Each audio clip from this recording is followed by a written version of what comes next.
Welcome to the Monarch Football Show. I'm your host, Billy Tenney. Joining with us, as always, is Coach Goss. Coach, congratulations on your win last week, 31-24 over Randolph-Macon College. What did you really see from that game that you could take away as a good positive for your program? Well, I think that, first of all, it's a good Randy Mack team. They're well coached, and, we knew that it was going to be a tough game coming in. The biggest thing that we take from the game is we're 2-1 coming out of non-conference, and that was the goal going in. And I knew that we played three good teams, and we beat 66% of them. But now it's time to get focused on the conference. Now, Coach, your team faced a lot of adversity in that second quarter, trailing 17-7. How key was that second quarter to go into the half tied 17-7? What did that do for your team? Well, I think we walked away going into halftime with some confidence. What I told the team was, don't be comfortable where we're at. It's going to be a battle to the end, and it ended up being that. Luckily, we grabbed a couple scores where we needed them, capitalized on some of their mistakes, and it worked out for us. And your offense is led by freshman quarterback Dylan DeGroot, who just won his second consecutive USA South Rookie of the Week. How has he done in the 3 games since being named the starting quarterback? 50-50.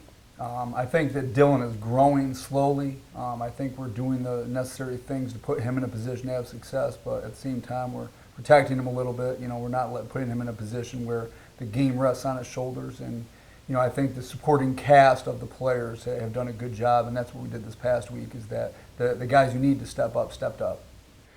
Coach, your defense came up with a lot of key fourth down stops. What impressed you on the defensive side of the ball? Well, I think once we realized that they were a little one-dimensional, their quarterback was struggling a little bit. The defensive staff and Derek Williams made the necessary adjustments to kind of take away their top plays, definitely shut down the run.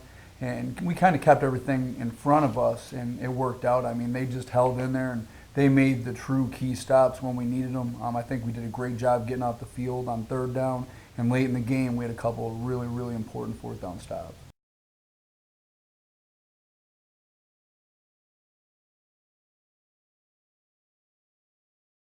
Hi, I'd like to go over the play of the week this week. I think it was a pivotal point in the game. And what I want to show you guys is the touchdown of Anthony Radke that kind of shifted the momentum and put us on the winning side on Saturday. First off, what happened was we were doing a great job of attacking their exterior. And so what happened up front was they were doing a lot of twisting, and what that did is that created throwing lanes where our quarterback could step up and throw.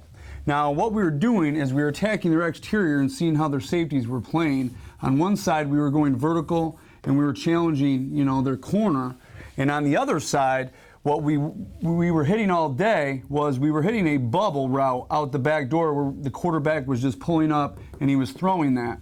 Well, what had happened was there were a lot of eyes starting to go to the number 2 receiver, and what we did is we took Anthony Radke and what we did is we snuck him right down. The quarterback's read was reading the guy over the top of our number 2 receiver. When we saw that the guy over the top of the number 2 receiver had expanded, Anthony Radke had shifted that thing inside, and then from there he did what seniors do on our football program. He took and he found the window, ultimately leading to 6 points. I'm your head football coach, CJ Goss, and this is Coach Goss's Corner. Coach, every home game, the team designates a 12th man as somebody that contributes to this program and plays a vital role for this team.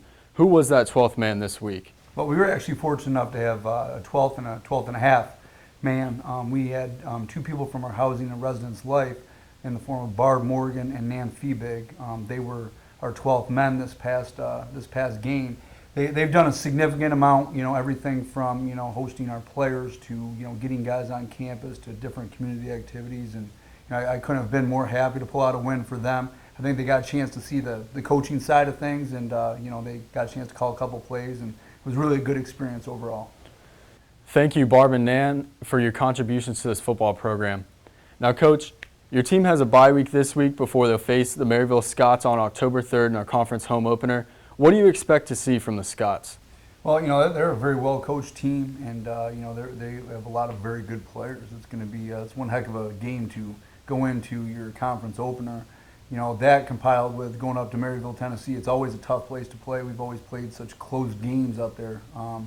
So we expect to go up there and, we're going to run our system and we're going to do everything that we have been doing, obviously improving upon the fundamentals and looking to go into the game, with a couple wrinkles here and there, but, just play a good, conservative game, working on the fundamentals and doing what we do best. And how will you use this extra week of preparation to get your team ready?